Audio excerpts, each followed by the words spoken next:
Welcome to DataChannel. This video will demonstrate how to move your data from Google BigQuery warehouse to Google Sheets. There are two methods to move your data from your data warehouse.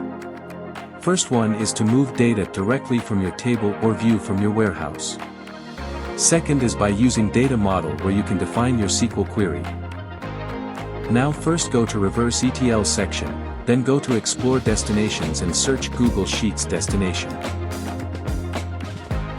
Then click on plus icon to add your credentials, provide any name for your reference, and use OAuth to add credentials.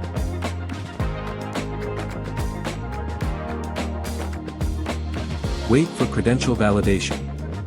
Once credentials are saved, click on Add Data Sync to start configuring your data sync. Select the added credentials and click on Next. Select your desired object and click on Next. Select the sheet name and worksheet where you want to move your data. You can either fetch your data directly from the table or view in your data warehouse. You can also fetch data by using a data model. When selecting table or view, you need to select your added warehouse. All warehouses added to your account will be listed here. Then, select the desired table. If you want to fetch data using data model, then you need to first create a data model in the data model section. After creating it, select your desired data model.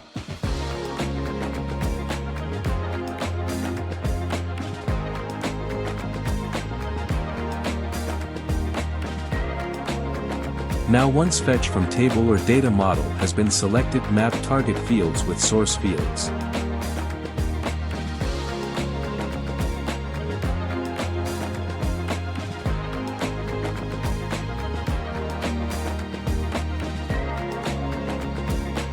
Select the required fetch mode. Full will fetch all data from the selected table/view, incremental will bring the fresh records added since last fetch.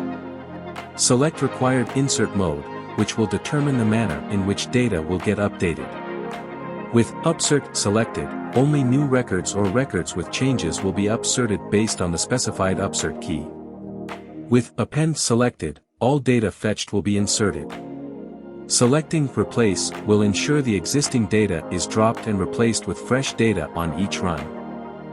Once you have finished configuring your sync, click on Next. You can choose a schedule from the given options, or you can use advanced options for a more fine-grained control. Or you can manually run your sync and click on Next. Provide a name and description to your sync for your reference.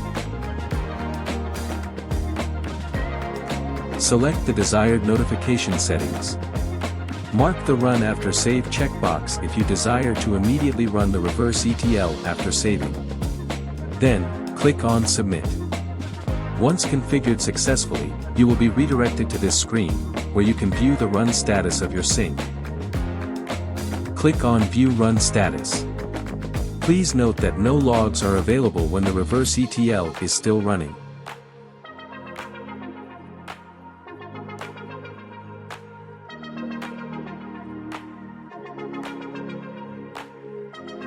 Click on View Logs to access the logs of the sync run.